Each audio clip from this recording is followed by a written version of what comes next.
Bonjour à tous ceux qui nous rejoignent pour ce quatrième webinaire de notre cycle de 5 webinaires portant sur des questions de transition, puisque le thème de nos entretiens Olivier Dessert 2021-2022, c'est être agronome dans un contexte de transition. Et ces webinaires permettent de nourrir nos futurs débats sur les enjeux et les impacts des différentes transitions dans l'activité agricole et dans les métiers et compétences des agronomes.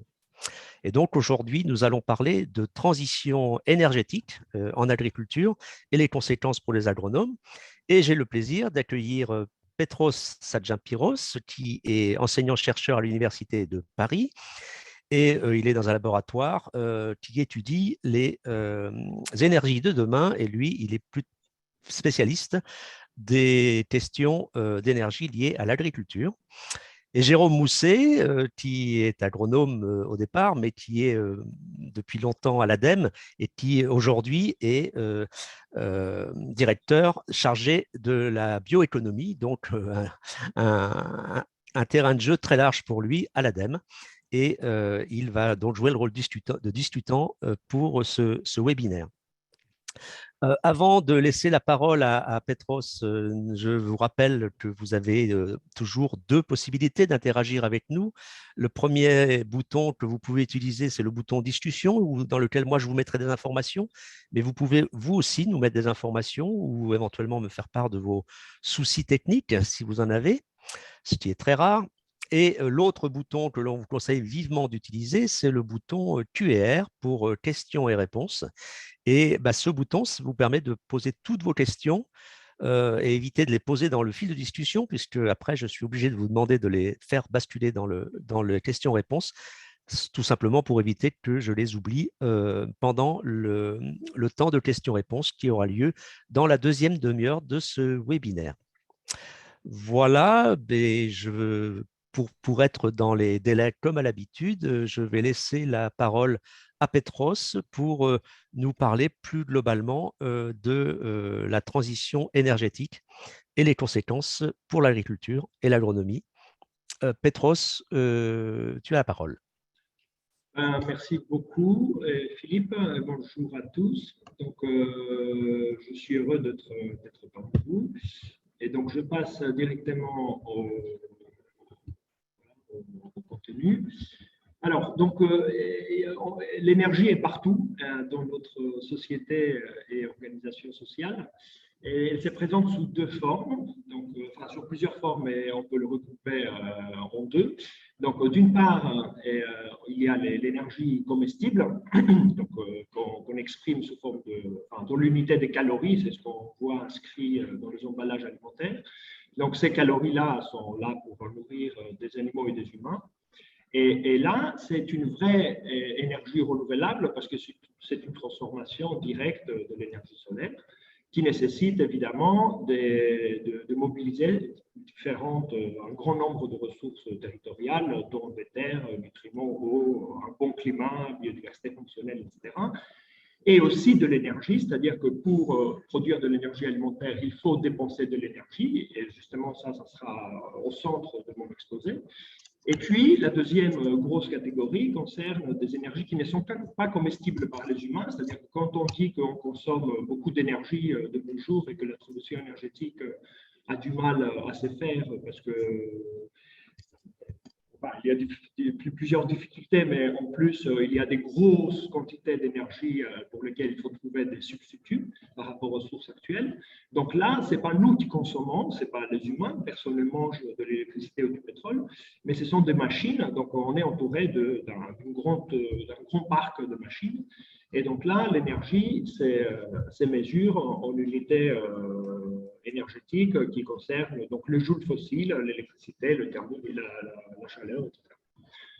Et donc, il y a une dichotomie très claire, alors que les deux formes, donc calories et joules autres qu'alimentaires, les deux c'est de l'énergie, mais il y a une vraie dichotomie qui est tellement ancrée dans notre imaginaire et dans la manière de voir et de compter les choses qu'on ne mélange plus du tout les deux types d'énergie dans les comptabilités énergétiques. Et c'est au point que dans les graphiques officiels des différentes agences énergétiques qui comptent l'énergie, on ne trouve pas l'alimentation. Et inversement, dans les analyses agricoles, on ne retrouve jamais autre chose que la biomasse produite par les exploitations. Donc l'énergie finalement qui intervient dans le système productif, il n'est pas compté. Donc ça, c'est une erreur dans la mesure où la transition énergétique a une très forte emprise territoriale parce que l'agriculture consomme beaucoup d'espace. Et donc, pour réussir une transition énergétique qui s'appuierait sur des surfaces destinées à capter le soleil sous différentes formes, donc soleil est source unique d'énergie renouvelable pratiquement, à part la géothermie. Et donc, il y a un lien fort entre la place et l'énergie que l'agriculture va être capable de capter, de transformer, et son lien avec d'autres secteurs et d'autres systèmes qui peuvent soit fournir de l'énergie à l'agriculture, au cas où l'agriculture ne s'en sort pas toute seule du point de vue énergétique, soit ces autres secteurs peuvent recevoir de l'énergie de l'agriculture, c'est-à-dire que l'agriculture peut fournir, peut avoir une contribution nette énergétique aux besoins des autres secteurs. Et donc, j'ai exprimé en termes de bilan simple cette relation-là, donc ce que vous avez en zone légèrement verte, donc que la biomasse totale finalement produite dans un système, dans un territoire, dans un système agricole, est produite avec une énergie qui est investie dans ce territoire. Et donc, la différence entre les deux, d'un point de vue énergétique, doit être égale au surplus alimentaire que l'agriculture va pouvoir dégager pour nourrir des populations. Donc ça, c'est la première des énergies concernées par l'agriculture, c'est-à-dire sous forme d'aliments. Et éventuellement, il peut y avoir un surplus énergétique qui pourra être exporté à d'autres secteurs. Et donc, c'est ces bilans-là qui sous-tend le mix énergétique que l'on peut imaginer pour une société post-pétrole. Et c'est ça donc qui définit le fait si l'agriculture est une source ou un consommateur d'énergie et donc si elle peut contribuer à la transition. Donc très rapidement, je fais un tout petit retour historique pour voir qu'est-ce qui s'est passé d'un point de vue socio-technique au niveau des systèmes agricoles. Donc ce qu'on voit au haut à gauche de la diapo, c'est l'évolution de différents moyens de production, et notamment de moyens de traction donc, et de travail de main-d'œuvre. Donc, vous avez la quantité d'agriculteurs, enfin, le nombre d'agriculteurs qui a très fortement diminué au cours du temps pour arriver aujourd'hui à 300 000 ou 400 000 agriculteurs à l'échelle de la France, donc rien du tout. Et donc, en parallèle, les animaux qui étaient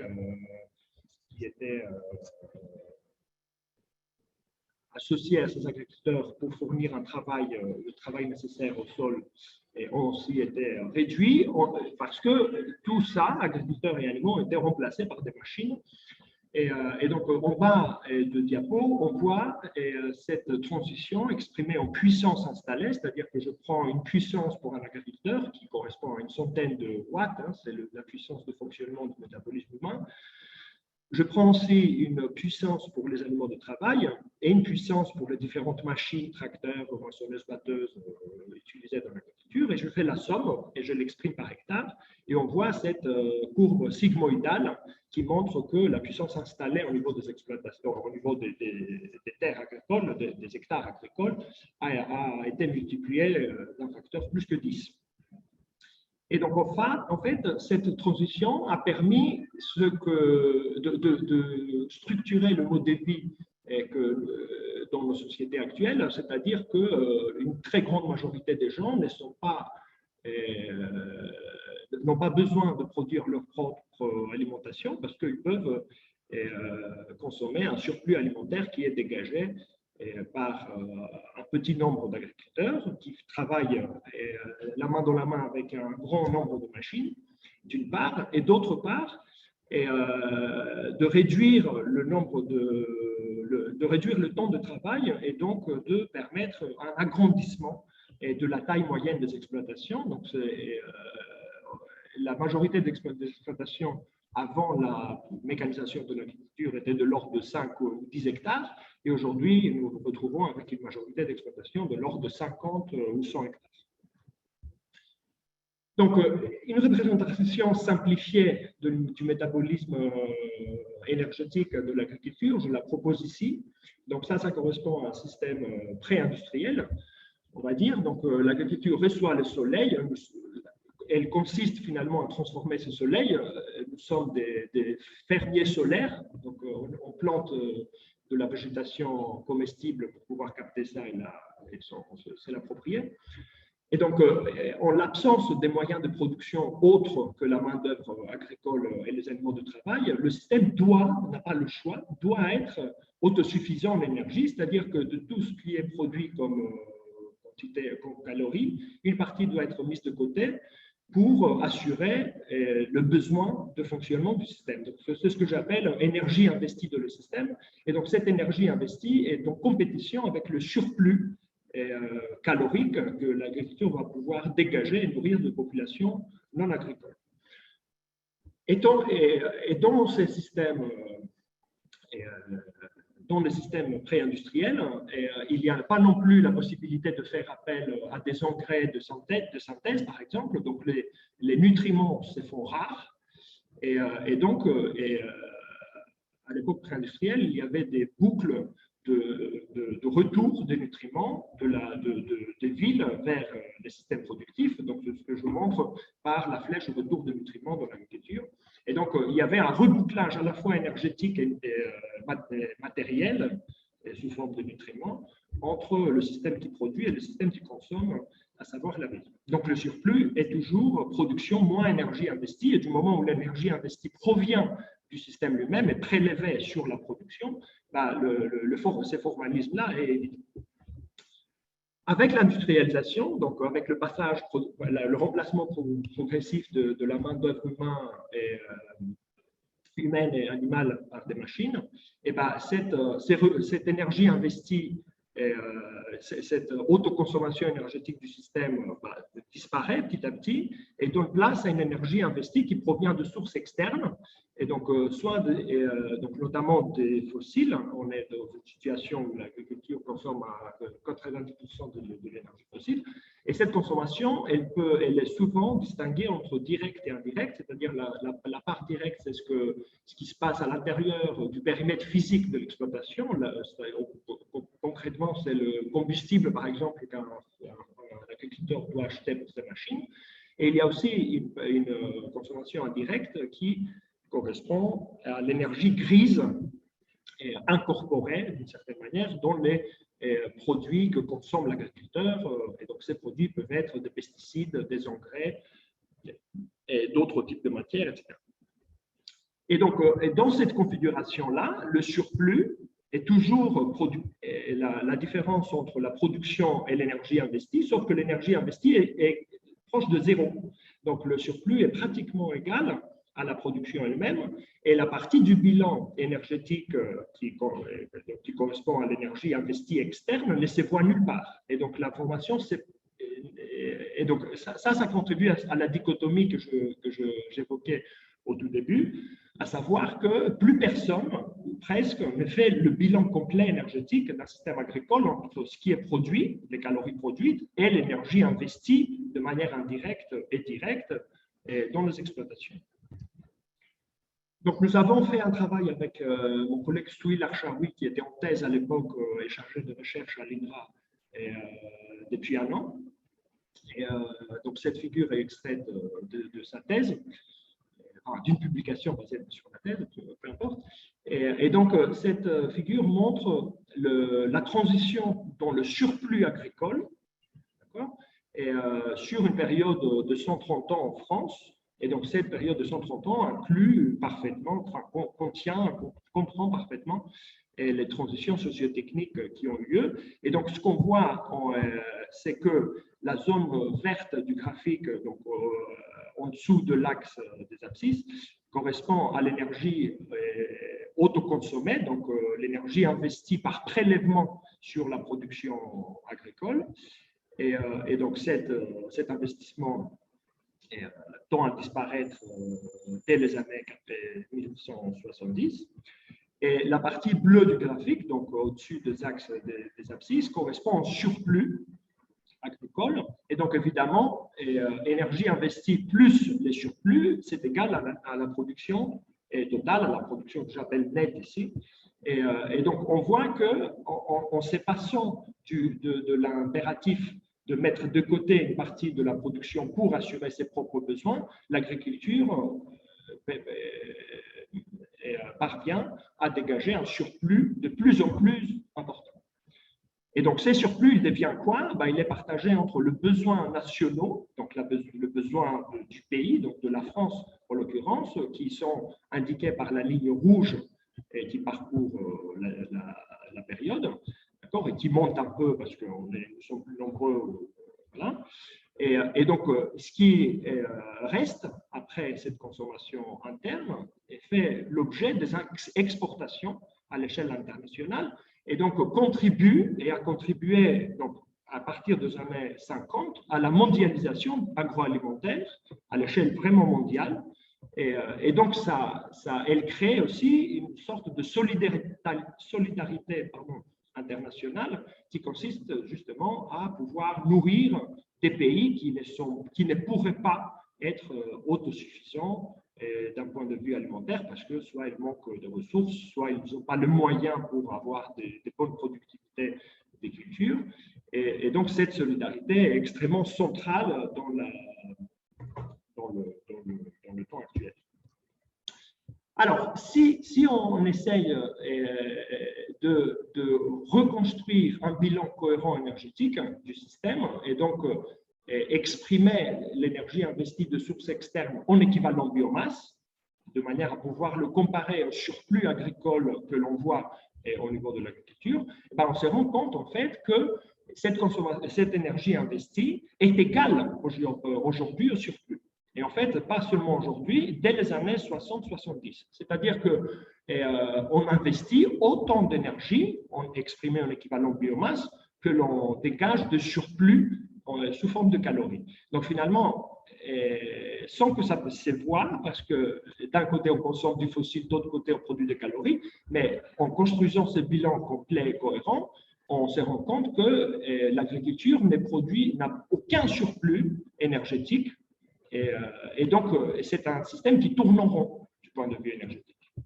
Et donc, tel quel aujourd'hui, pas seulement s'il devait être autonome, pas seulement il ne pouvait pas contribuer à la transition énergétique en fournissant une énergie aux autres secteurs, mais il ne pouvait pas non plus s'autosuffire et dégager le surplus alimentaire nécessaire pour nourrir la population non productive.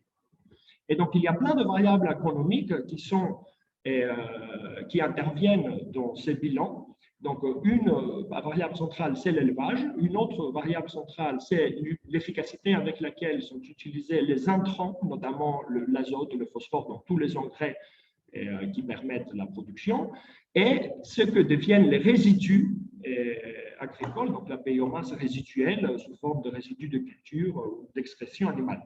Et donc, ces variables agronomiques qui montrent l'allocation finalement de ressources et l'efficacité d'utilisation de ces ressources ont une incidence extrêmement centrale dans le bilan énergétique. Donc, on a fait un travail avec SWIL pour estimer le gisement potentiel de biomasse résiduelle en France. Et donc, c'est ce que l'on voit en colonne tout à gauche de la diapo. Donc, on a exprimé ça en pétajoules, donc 1500 pétajoules à peu près. C'est le gisement total, donc sous forme de résidus de culture et d'excrétion animale que l'on peut potentiellement valoriser à travers la méthanisation, à travers d'autres procédés industriels, pour dégager plus d'énergie de la part des systèmes agricoles. Dans le panel de droite, vous avez la situation actuelle. Donc là, où c'est marqué current. Donc, current, c'est presque zéro, c'est-à-dire qu'aujourd'hui, on ne valorise pratiquement rien de la biomasse résiduelle au niveau de l'agriculture française. Et nous avons construit deux scénarios, l'un qui considère une haute valorisation des résidus agricoles et un autre qui est plus réaliste, plus modéré. Et donc, comme je l'ai dit, la valorisation concerne des produits, enfin de la biomasse résiduelle, mais aussi des cultures qui pourraient être des cultures énergétiques si, par exemple, on réduisait la quantité de fourrage donné aux animaux d'élevage et donc à la place d'animaux, on faisait de l'énergie pour pouvoir aider à la transition énergétique. Donc, ce sont les variables qu'on a intégrées dans la construction du bilan. Ce qu'il faut savoir, c'est qu'en France, aujourd'hui, et comme on a accès à beaucoup d'énergie fossile, électrique, il n'y a pas de problème d'approvisionnement énergétique, on ne valorise quasiment rien de résidus, donc comme je le montre, mais par contre, ce n'est pas le cas à l'échelle mondiale, c'est-à-dire qu'on estime, c'est difficile de faire des estimations précises, mais on estime qu'à peu près la moitié, voire un peu plus de la moitié des résidus des cultures totaux ont déjà un usage. Donc ça veut dire que la marge pour l'agriculture de dégager et de valoriser énergétiquement des résidus est relativement réduite à l'échelle mondiale d'un point de vue proportionnel et par rapport à ce qui peut être le cas dans les pays anciennement développés, industrialisés comme la France. Donc ici, vous avez un résultat de simulation des scénarios de bilan énergétique qu'on a construit. Je vais passer rapidement parce qu'il me reste plus que 2 minutes. Et donc, pour résumer, la question qu'on se pose, c'est dans quelle mesure et sous quelles conditions l'agriculture française pourrait boucler son bilan énergétique et continuer à produire l'alimentation nécessaire pour nourrir le pays et exporter à l'international, et aussi, éventuellement, est-ce qu'il resterait quelque chose pour fournir de l'énergie aux autres secteurs? Donc, c'est ça la question qu'on se pose. Combien d'énergie pourrait rester pour fournir les autres secteurs si on tient compte d'un bilan cohérent et on se dit, eh ben, tiens, pour pouvoir fournir les autres secteurs, il ne faut pas être déficitaire en tant que système productif, parce que sinon, ce qu'on fournit aux autres secteurs, c'est simplement un leurre et ce n'est pas un apport réel. Donc, ce qu'on voit, et je vais y aller vite, et j'ai tracé une ligne rouge et horizontale qui montre la situation actuelle. Donc, ça, c'est le surplus actuel et que l'on garde constant dans les différents scénarios. Et donc, donc, un premier scénario où on fait une valorisation modérée des résidus de biomasse et on ne touche pas à la quantité de levage que l'on fait en France, l'agriculture ne peut pas contribuer à la transition énergétique et pire que ça, elle va devoir réduire son surplus alimentaire et donc pouvoir exporter moins et contribuer moins à la solidarité internationale du secteur agroalimentaire. Dans le deuxième scénario, et donc dans les 3 autres scénarios, pour faire court, on suppose une valorisation très élevée des résidus de biomasse et une réduction de la quantité de fourrage utilisé pour produire de la viande de lait. Et dans ce cas-là, il peut y avoir une petite contribution de surplus énergétique, donc sous forme de méthane ou de combustible liquide, de la part de l'agriculture vers les autres secteurs. Mais cette contribution-là reste plus modeste que ce qu'on peut trouver dans différents rapports des agences de l'énergie, par exemple, comme l'AIE, qui projette qu'en 2050, un quart de la consommation de pétrole fossile actuelle pourrait être remplacée par de la biomasse renouvelable d'origine agricole. Donc, je ne sais plus si c'est un quart ou un cinquième, mais en tout cas, nos résultats montrent que les projections actuelles sont trop ambitieuses. Donc, en guise de conclusion, et je suis dans 20 secondes, et un premier point, c'est que les secteurs agroalimentaires et énergétiques sont pratiquement indivisibles parce qu'il s'agit d'un continuum énergétique, une chaîne agroénergétique et donc, qui se perd de vue par le fait que l'agriculture consomme une énergie d'une forme différente de celle qu'elle produit. Donc, avoir et faire de bilan complet est une nécessité pour pouvoir discuter de transition énergétique. Toutes les variables agronomiques cachent une énergie grise. Et je m'explique. Un engrais industriel pour être produit a besoin d'énergie, mais aussi un engrais organique pour être produit a besoin d'énergie. Et cette énergie-là, dans le cas de l'engrais organique, c'est le soleil qui arrive sur les terres, il est transformé en biomasse, en culture légumineuse par exemple, et ces cultures légumineuses assurent le transfert de nutriments vers les cultures non fixatrices d'azote. Donc il y a un compromis à trouver agronomique entre utilisation d'engrais industriels ou engrais organiques. Même chose entre le maintien de prairies dans le territoire versus leur conversion en terre arable ou vice-versa. Donc là, les tendances sont assez divergentes entre la France et l'Europe et le reste du monde. Donc on a tendance à l'échelle mondiale de convertir des prairies en terre arable. En France, on ne le fait pas. Mais là encore, la question se pose aussi, non pas seulement en termes de biodiversité ou de qualité environnementale, mais aussi en termes énergétiques, parce que les traitements agronomiques que l'on fait sur le terre arable et les prairies ne sont pas les mêmes et se traduisent par des énergies grises différentes qui ont donc une influence importante dans le bilan énergétique total. Même chose, travail de sol versus pesticides, main-d'œuvre humaine versus machine, etc. Je passe vite. Une autre question, c'est donc l'agriculture. Donc certes, son rôle principal, c'est de produire de la biomasse, mais on peut aussi produire de l'électricité à base de panneaux photovoltaïques sur le bâtiment ou en faisant de la coproduction au niveau des champs avec des panneaux photovoltaïques bien calibrés.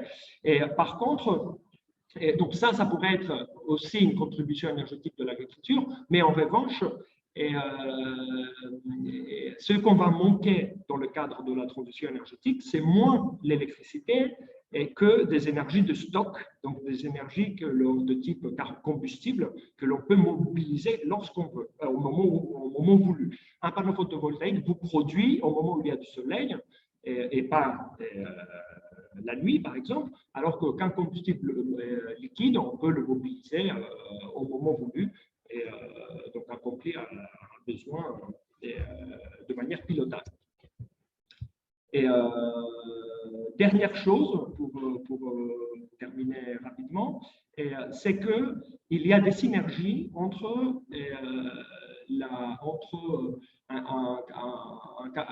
un fonctionnement vertueux de l'agriculture avec peu de pertes, par exemple, de nitrates, etc., dans l'environnement, et la sobriété énergétique. Parce que, encore une fois, toute substance perdue correspond à une énergie grise perdue. Donc, lorsqu'on a une mauvaise efficacité d'utilisation de nutriments, et finalement, on a un mauvais bilan énergétique parce qu'on a investi de ressources pour produire des engrais que l'on laisse lessiver dans le sol sans valorisation.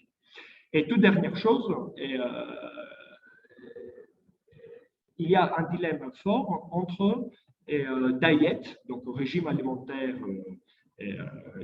à cibler, et transition énergétique, parce que du moment où un animal et une machine consomment de l'énergie, donc si on a de quoi fournir les deux, ben, tout va bien, mais si on est sous contrainte, ben, il va falloir choisir entre consommer plus de protéines animales dans le régime alimentaire et avoir plus de machines, ou avoir plus de machines. Donc il y a toujours un compromis entre pour une quantité d'énergie donnée, et ben, comment on va l'allouer entre tous les différents types de consommateurs, que ce soit de machines biologiques ou de machines techniques.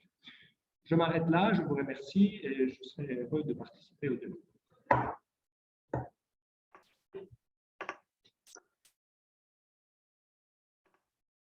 Donc, Donc merci Petros, vous voyez mes slides, je les mets en plein écran. Oui, oui, on les voit. Excuse-moi, je parlais, je faisais la transition, mais j'avais oublié de rallumer mon micro. Donc, tu le mets en plein écran. Et je disais merci à Petros. Il y a un certain nombre de questions qui sont arrivées.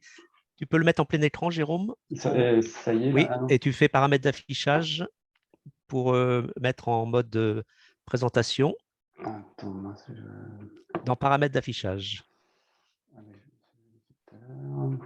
À côté, oui.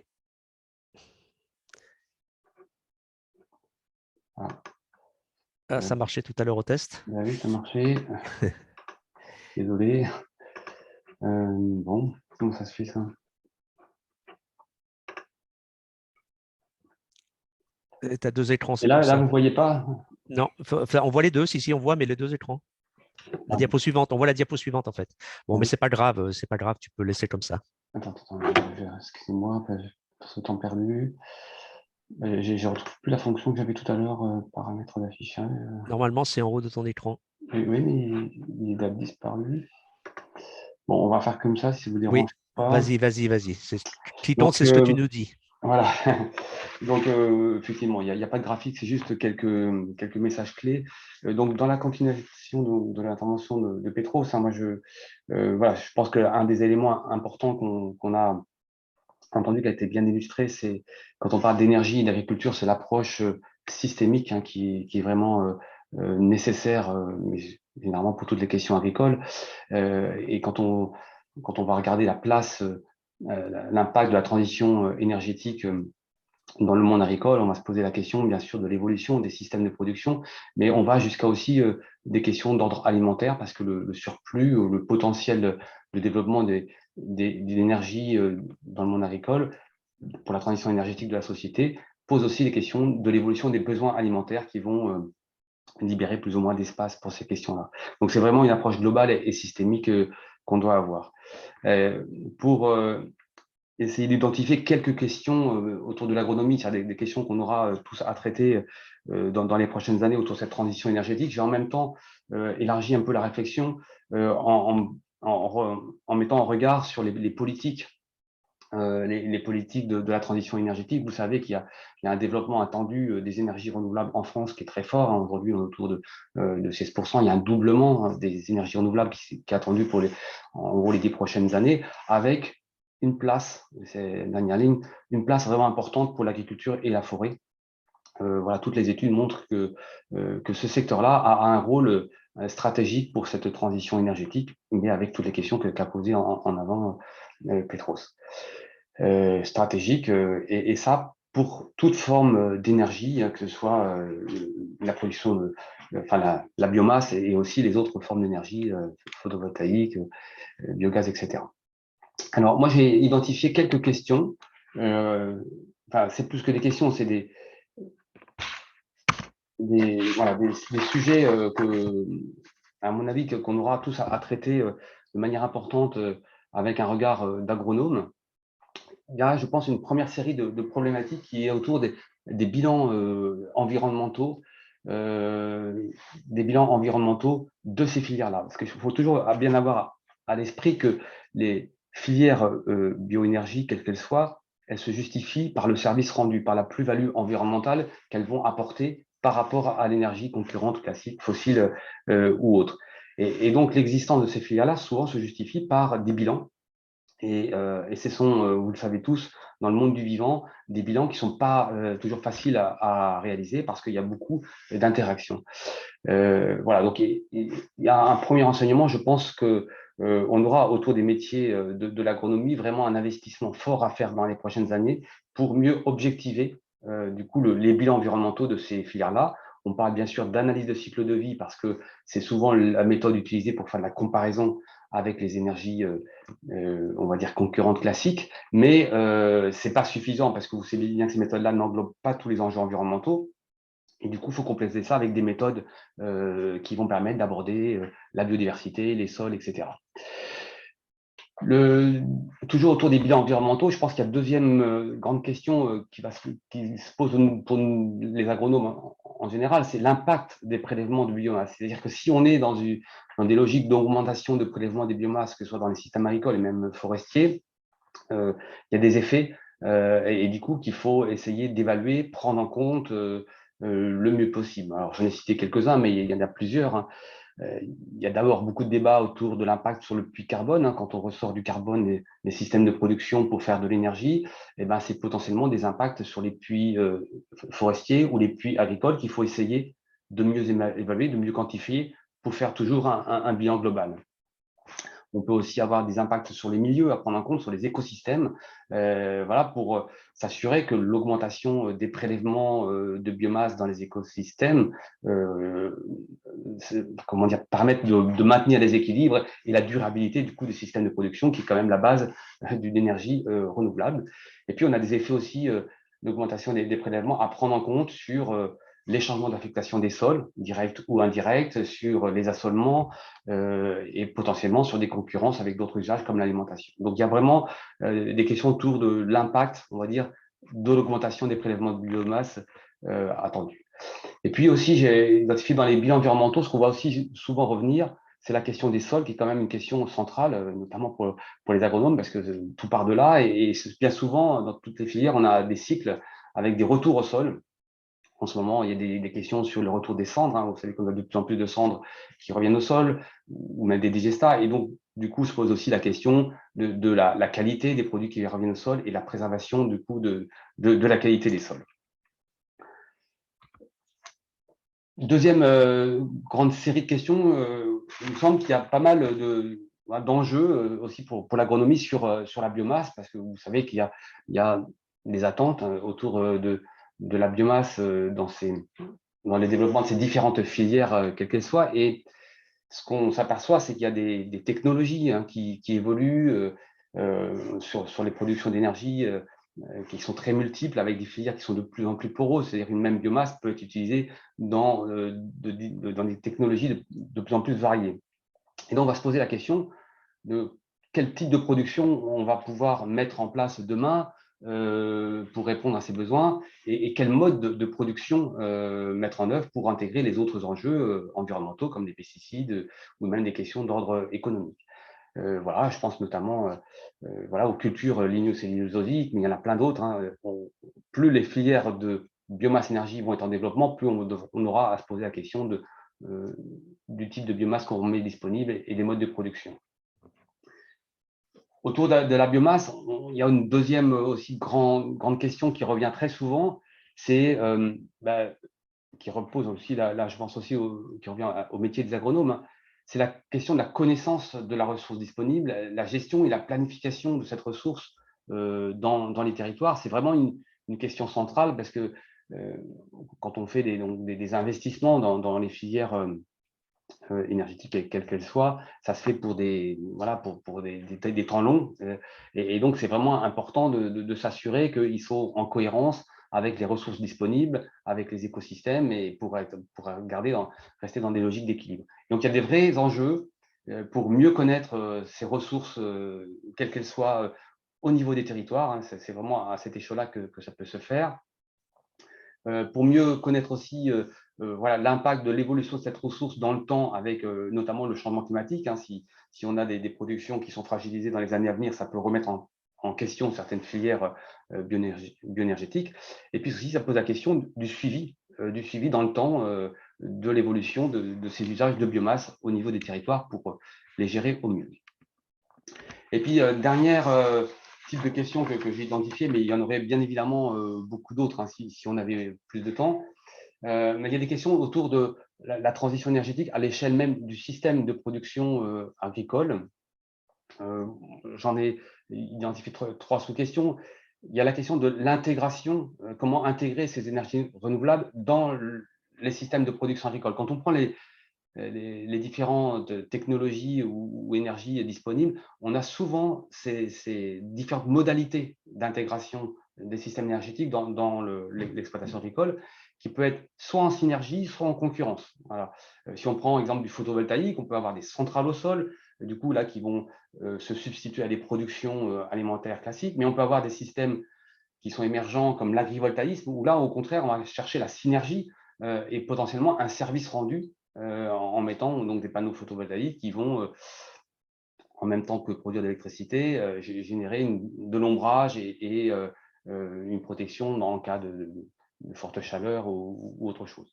Donc des systèmes plus en synergie. Ce genre de questions peut se poser aussi sur la méthanisation, si on est sur des systèmes avec des cultures dédiées, ou au contraire, on va intégrer le maximum la méthanisation dans un système d'élevage. Et puis on peut le retrouver aussi même sur la biomasse. Quand on utilise potentiellement des haies, de l'agroforesterie, on peut là aussi imaginer des synergies où le développement de ces biomasses-là vont s'intégrer avec l'agroécologie de manière générale, sur des questions donc, notamment de biodiversité, diversification des productions. Donc on a toujours cette question de comment intégrer au mieux les énergies renouvelables dans le système de production agricole classique. Il se pose aussi la question sur le métier des agronomes, de l'accompagnement, du montage, de la construction de ces projets d'énergie renouvelable. À quelle échelle ils se font, avec quel partenariat? On voit bien qu'il y a vraiment une diversité de modalités de montage des projets qui peuvent se faire, bien sûr, soit à l'échelle de l'exploitation agricole, mais qui sont souvent aussi en collectif avec plusieurs agriculteurs, où on peut chercher des complémentarités entre les systèmes de production. Même aussi, du coup, des projets qui vont associer des collectivités, du monde de l'entreprise, de l'industrie, donc pour essayer de trouver des synergies de complémentarité de ressources et d'économie circulaire. Voilà, et puis je termine par ça aussi. On ne peut pas parler de transition énergétique sans parler de la question aussi ce qu'a évoqué Petros, du bilan énergétique de l'exploitation agricole, de son niveau d'autonomie énergétique, de dépendance aux ressources fossiles, où là aussi, on a, je pense, à progresser sur ces questions-là, en réalisant donc des bilans énergétiques global, en intégrant les intrants, notamment les énergies indirectes pour la fabrication notamment des engrais, pour améliorer du coup la performance énergétique globale du système de production. Voilà quelques questions, Philippe, que je proposais de mettre Merci beaucoup pour ces deux interventions très complémentaires. Et donc, évidemment, il y a un certain nombre de questions que je vais essayer de regrouper. Bon, peut-être déjà une question un peu plus assez générale qui revient dans plusieurs d'entre elles concernant la transition énergétique et le lien avec le changement climatique. En fait, vous avez assez peu parlé de la question du carbone, finalement, dans les sols, puisqu'aujourd'hui, on parle beaucoup de label bas carbone, on parle beaucoup de possibilités effectivement, d'importance de ramener au sol le stockage du carbone. Ça, dans Petros, dans tes modélisations, est-ce que c'est des sujets que vous traitez? Il faut mettre le son. Petros, tu peux le garder ton son d'ailleurs, parce que… Ok, des fois il y a du bruit puisque j'ai la fenêtre ouverte. Une question d'Olivier qui résume, est-ce qu'il existe une analyse en CO2 net? Quel CO2 consommé, quel CO2 émis? Moi, je veux bien apporter… Vas-y, Petros. Oui, enfin, je vais faire une réponse très courte, donc je crois que tu pourras compléter. Et à ma connaissance, il y a peu de choses de bilan complet, que ce soit énergie, gaz à effet de serre, etc. Ça commence à sortir, mais souvent aussi, on n'a pas accès aux hypothèses utilisées, donc ce n'est pas toujours évident de savoir quel niveau de complexité est considéré dans les différentes analyses. Mais d'un point de vue biophysique, l'agriculture, à part la séquestration de carbone dans le sol, elle émet autant qu'elle capte, qu'elle séquestre. C'est-à-dire que le bilan carbone des cultures des animaux d'élevage est zéro. Et ensuite, ce qui fait que le bilan est ce qui déséquilibre le bilan, c'est la consommation d'énergie du système et la séquestration potentielle de carbone dans le sol, donc le puits de carbone dans le sol. Donc ça, je n'ai pas de chiffres en tête ou d'études en tête précises pour la France. Jérôme, tu as… Oui, moi je veux bien apporter, c'est une question qui est évidemment très importante. L'enjeu, c'est bien travailler sur la transition énergétique pour l'indépendance énergétique du pays, mais en même temps, il y a l'objectif de neutralité carbone qu'il faut conduire en parallèle. Il faut vraiment faire ces deux-là. C'est ce que j'ai essayé d'aborder à travers la question des bilans environnementaux. C'est-à-dire que quand on fait un bilan environnemental d'une filière énergétique, hein, quelle qu'elle soit, il faut à tout prix justement intégrer cette question du bilan carbone dans sa globalité, et notamment des effets potentiels de variation des puits de carbone, qu'ils soient dans le sol ou dans la forêt. C'est en ça que c'est une vraie question, à mon avis, pour l'agronomie en général, parce qu'on a bien vu dans pas mal d'études que ça peut changer le regard du bilan globalement. Vous connaissez tous les débats qu'il y a eu sur les biocarburants, mais on a le même débat aussi sur le bois énergie, hein, avec les puits carbone en forêt. Voilà, il faut à tout prix intégrer les variations de carbone dans les écosystèmes, dans les bilans globaux, sinon on n'a qu'une vue partielle. Et autre élément un peu dans le même sens sur la concurrence entre production énergétique et production agricole de plantes énergétiques et de production agricole alimentaire. Il y a une question de Philippe qui dit: est-ce que l'approche présentée par Petros intègre la production des cives, des cultures intermédiaires à vocation énergétique, à valorisation énergétique, Et alors, qui ne concurrencent pas les cultures alimentaires? oui, non, tout à fait. En fait, ça ne concurrence pas au premier ordre, mais après, si on a tendance à faire des cultures alimentaires, des cultures intermédiaires sur des durées végétatives de plus en plus longues, là, on peut rentrer en compétition avec la production alimentaire, c'est-à-dire la culture principale. Mais alors, donc, les cives, on ne les a pas intégrées dans ce que je vous ai montré. Et elles restent, pour l'instant, à ma connaissance, du point de vue de la biomasse produite par rapport aux cultures principales et minoritaires, mais c'est quelque chose que l'on est en train d'intégrer. Ok, alors après, il y a Philippe Pointreau qui nous fait qui nous donne des éléments d'information. Il nous pose une question sur le plan détaillé pour la France de sortir des énergies fossiles d'ici 2050, tout en restant sous la barre des 1,5 degré. Est-ce qu'il y a un plan et comment est-il validé par le gouvernement et le ministère de l'Agriculture? Est-ce que vous avez des éléments là-dessus? Jérôme, peut-être. Des plans, il y en a plusieurs, parce que du coup, il y a 2050, on est sur l'objectif neutralité carbone, et c'est la stratégie nationale bas carbone qui définit les trajectoires pour arriver à cette neutralité carbone en 2050, hein, donc c'est dans 30 ans, hein, c'est quand même pas, c'est demain. Et du coup, actuellement, c'est une phase où, vous savez, il y a beaucoup de débats sur ces questions-là, parce qu'il y a beaucoup de prospectives qui sont réalisées, qui vont être publiées par différents organismes, notamment, il y a différents organismes qui proposent différentes trajectoires pour arriver à cette neutralité carbone. Et quand je parle de neutralité carbone, ça va un peu plus loin que la transition énergétique, qui est un des volets, hein, bien sûr, de cette neutralité carbone. Mais voilà. Ce qu'on peut dire quand même, de mon point de vue, sur cette trajectoire-là, et la stratégie nationale bas carbone qui va être remise en discussion là, très prochainement, c'est que dans tous ces scénarios-là, le secteur de l'agriculture et je dirais la forêt ressort comme un des enjeux un peu stratégiques de cette transition vers la neutralité carbone, parce qu'on a dans ce secteur-là, on a 3 grands leviers pour agir, hein, sur ce bilan carbone. C'est la capacité à réduire ses émissions avec l'agroécologie, dans les écosystèmes, dans toutes les filières agroalimentaires. C'est ce qu'on a évoqué, c'est sa capacité à stocker du carbone qu'il faut prendre en compte dans les bilans. Et le troisième levier, c'est ce qu'on a évoqué là, c'est sa capacité à produire de la biomasse ou autre chose qui va se substituer aux ressources fossiles. Et donc, du coup, il faut travailler sur ces 3 leviers-là de manière intégrée et globale, quoi. Ok, alors il y a plusieurs questions justement qui se demandent si c'est aussi simple que ça, parce qu'une question de Michel qui dit: a-t-on prouvé que la méthanisation est globalement positive en rendement énergétique? Une question de Nicolas: quel est finalement le bilan énergétique de la substitution de l'apport d'engrais par la fixation biologique des légumineuses, compte tenu qu'il y a moins de biomasse produite finalement au bout du compte?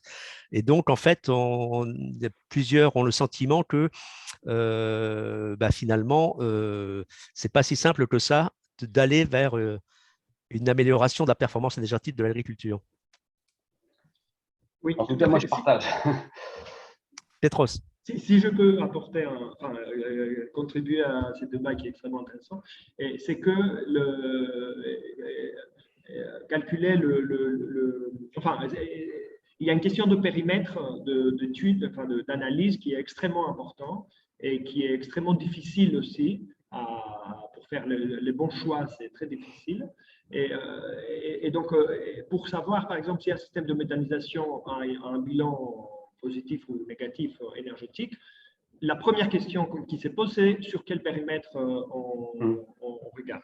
Donc, si on regarde le méthaniseur lui-même, donc on lui donne à manger, on récupère du méthane, il a un bilan positif, il n'y a aucun doute. Si on commence à regarder, eh ben oui, mais l'énergie grise de la fabrication du méthaniseur, est-ce qu'il est pris en compte? Donc, si on élargit le périmètre, on se retrouve avec un bilan énergétique moins bon. Et si on tient compte de l'énergie grise de l'usine qui a fabriqué le méthaniseur, et là, le périmètre est encore plus large et le résultat est encore pire. Et si on tient compte voilà, de toute une série de choses, donc en l'élargissant, on se retrouve finalement avec des valeurs et des résultats très, très différents. Et ce qui fait finalement, que les études qui regardent le retour sur investissement énergétique sont des sortes de machines à nombre aléatoire parce que chacune considère des périmètres différents et c'est très difficile d'argumenter sur quel est le bon périmètre. Moi, je partage complètement ce que tu dis, Bertrand, je veux insister là-dessus, c'est que dans toutes les évaluations environnementales qui sont faites sur le bilan énergétique ou global, on a quand même à chaque fois, surtout je pense dans le monde du vivant, des zones d'incertitude fortes. Et aujourd'hui, voilà, malheureusement, on est obligé de travailler avec, on n'a pas le choix. Il y a des zones d'incertitude sur les facteurs d'émission, mais même sur la question qui a été évoquée tout à l'heure, on a beaucoup de difficultés à intégrer l'impact sur les carbones, le puits de carbone dans les bilans environnementaux. Donc c'est pour ça, moi, ce qui me semble important aussi de souligner, c'est l'importance du regard des agronomes sur ces questions-là, et qui nous aident à vraiment améliorer progressivement la connaissance fine du bilan environnemental de la filière qui est en développement. Et il y avait la question de Nicolas sur le dilemme, sur l'effet finalement entre engrais industriel et fixation biologique. Donc ça, c'est une question extrêmement centrale, notamment pour l'agriculture biologique. Et il y a plein. Là, la dimension énergétique dans cette question n'est qu'une parmi plusieurs dimensions extrêmement importantes. Mais mon sentiment, et je peux dire malheureusement, entre guillemets, c'est qu'en termes énergétiques, l'engrais industriel actuellement est imbattable. Je m'explique. Donc, une tonne d'engrais industriel consomme à peu près 40 gigajoules d'énergie, d'accord? Et pour avoir une tonne d'engrais azote par de la fixation biologique, si on considère une fixation de 100 kHz ou 150 kHz, peu importe, prenons 100 kHz, il faut 10 hectares. Donc la quantité de soleil qui tombe sur 10 hectares, selon l'intensité du flux que l'on considère, c'est de l'ordre de... c'est plusieurs fois supérieur aux 42 gigajoules nécessaires par l'industrie pour fabriquer la tonne. Donc, ensuite, ce n'est pas la même énergie, certes, mais si par exemple on faisait pousser sur ces 10 hectares nécessaires pour récupérer une tonne d'azote, si on faisait pousser de cultures énergétiques et qu'on les utilisait pour faire tourner une usine de fabrication d'engrais, donc on extrayait l'hydrogène nécessaire à la synthèse de l'ammoniac, etc., on pourrait avoir des meilleurs résultats que si on faisait de la fixation biologique tout simple. Et je suis un peu, quand je jouais avec cette règle de 3, j'étais un peu déçu. Mais finalement, en fin de compte, comme ce n'est qu'une dimension parmi d'autres extrêmement importantes, il faut y accorder une importance. Ouais. Excusez-moi, il faut qu'on garde quelques minutes sur les compétences des agronomes parce que c'est quand même l'objectif vers lequel on travaille.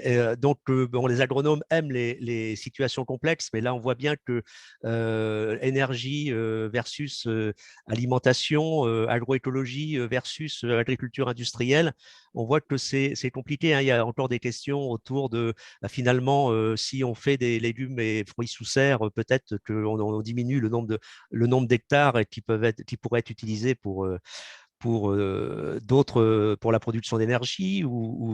Donc, ça veut dire que la question de la technologie, la question aussi de la sobriété et de la transition, sobriété énergétique, transition alimentaire. On en a peu parlé, vous l'avez un peu mis en avant, mais du coup, par rapport aux compétences des agronomes, comment, bon, Jérôme dit, les agronomes sont très importants, ont un rôle très important dans cette évolution, mais à quel niveau? Donc, à l'échelle des territoires en particulier, parce qu'effectivement, ils peuvent faire à la fois le suivi de la production de biomasse, anticiper les besoins, faire le lien avec entre énergie, alimentation, etc. Mais s'il y avait des choses à changer dans le métier des agronomes, ce serait quoi? Parce qu'ils peuvent pas être énergéticiens, ils peuvent ils peuvent pas jouer tous les rôles. Ouais, je pense que dans ce que tu dis, Philippe, moi, ce qui me semble vraiment important de retenir, mais que effectivement la transition, là, on a parlé, on s'est focalisé sur la question de la transition énergétique, mais c'est plus global. Il faut avoir vraiment une vision très globale. C'est quelle est la transition du système agricole et alimentaire. Si on ne peut, tous les travaux montrent qu'on ne peut pas dissocier les deux. Il faut vraiment aborder les choses dans la globalité. Ça a été souligné parce qu'il y a beaucoup d'interactions et je dirais que le potentiel là, de ce qu'on discute là, c'est de la contribution du secteur agricole à la transition énergétique dépendra directement de l'évolution du système alimentaire. L'un ne va pas sans l'autre parce que sinon on est dans un système de concurrence.